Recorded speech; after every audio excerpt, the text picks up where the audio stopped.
शेतकरी बांधवांनो, आज तुमच्या प्रतीक्षेचा अंत झाला असून लॉटरी लागली आहे. शेतकरी योजनेचा 9वा हप्ता आणि पीएम किसान योजनेचा 23वा हप्ता एकत्रित देण्याचा निर्णय घेतला आहे. आज थोड्याच वेळाने हप्ते जमा होणार असून 4,000 रुपयाची रक्कम थेट तुमच्या बँक खात्यात जमा होण्याची सुरुवात झाली आहे. या पहिल्या टप्प्यात 18 जिल्ह्यांमध्ये छत्रपती संभाजीनगर, जालना आणि बीड या जिल्ह्याचा समावेश करण्यात आला आहे. मराठवाड्यातील या प्रमुख जिल्ह्यांमध्ये तांत्रिक पडताळणी पूर्ण झाली असून आज थोड्याच वेळाने हप्ते जमा होणार आहेत. यामुळे या भागातील कापूस आणि सोयाबीन उत्पादन शेतकऱ्यांना मोठा दिलासा मिळणार असून डीबीटीद्वारे रक्कम थेट वर्ग केला जात आहे. सरकारने हप्ते वाटपाचे 2 टप्पे केल्याचे प्रणालीवर कोणताही ताण येणार नाही याची काळजी घेतली आहे. पहिल्या टप्प्यातील यादीमध्ये धाराशिव, लातूर आणि नांदेड या जिल्ह्याचा समावेश असून येथील शेतकऱ्यांच्या खात्यावर 4,000 रुपयाचे एकत्रित लाभ जमा होणार आहे. थोड्याच वेळाने हप्ते जमा होणार असल्याचे शेतकऱ्याच्या मोबाईलवर मेसेज येण्याची प्रक्रिया आता कोणत्याही क्षणी सुरू होऊ शकते, यांनी प्रशासनाने खात्री दिली आहे. विदर्भातील जिल्ह्यांचा विचार करता पहिल्या 18व्या जिल्ह्याच्या यादीत अमरावती, अकोला, बुलढाणा या जिल्ह्याचे प्राधान्य देण्यात आले आहे. या जिल्ह्यातील पात्र लाभार्थ्यांचा डेटा बँक पूर्णपणे अद्ययावत करण्यात आली असून बँकांना निधी वितरणाचे निर्देश प्राप्त झाले आहे.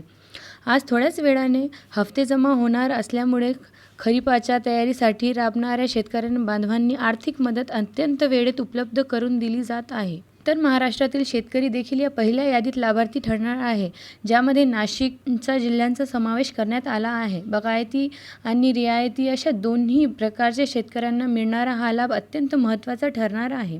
आज थोड्याच वेळाने हप्ते जमा होणार ही बातमी समजताच ग्रामीण भागात समाधानाचे वातावरण असून बँकांनी आपल्या स्तरावर ही प्रक्रिया वेगवान केली आहे. पश्चिम महाराष्ट्रातील काही जिल्ह्यांनी या पहिल्या 18 जिल्ह्यांना यादीत समावेश आहे. त्यापैकी सोलापूर आणि अहमदनगर या जिल्ह्यातील पात्र शेतकऱ्यांच्या खात्यावर निधी सोडण्यात आला आहे. आज थोड्याच वेळाने हप्ते जमा होणार असल्यामुळे या भागातील ऊस उत्पादन आणि फळबाग शेती करणाऱ्या शेतकऱ्यांनाही मोठा आर्थिक आधार प्राप्त होईल. प्रशासनाने या प्रक्रियेत पारदर्शकता राखण्यासाठी अद्ययावत सॉफ्टवेअरचा वापर केला आहे. कोकण किनारपट्टी जिल्ह्याची या पहिल्या टप्प्यात विचार करण्यात आला असून रत्नागिरी आणि सिंधुदुर्ग या जिल्ह्याचा लाभार्थी पहिली यादी प्रसिद्ध करण्यात आली आहे. तांत्रिक कारणामुळे काही ठिकाणी वितरण संथ गतीने होऊ शकते, परंतु आज थोड्याच वेळाने हप्ते जमा होणार आहे निश्चित असल्याचे काळजी करण्याचे कारण नाही.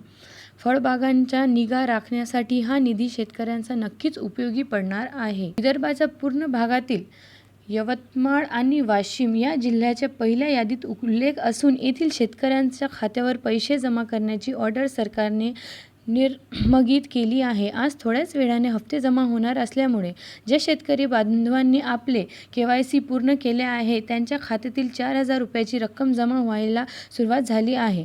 यामुळे शेतकऱ्यांना सावकारी पातून मुक्त होण्याची थोडी मदत होईल. दक्षिण महाराष्ट्रातील कोल्हापूर आणि सांगली या जिल्ह्याची या 18 जिल्ह्यांना यादीत समावेश करण्यात आला असून येथील बँकांना तत्काळ निधी हस्तांतरित करण्यात आदेश दिले आहे. आज थोड्याच वेळाने हप्ते जमा होणार असल्याने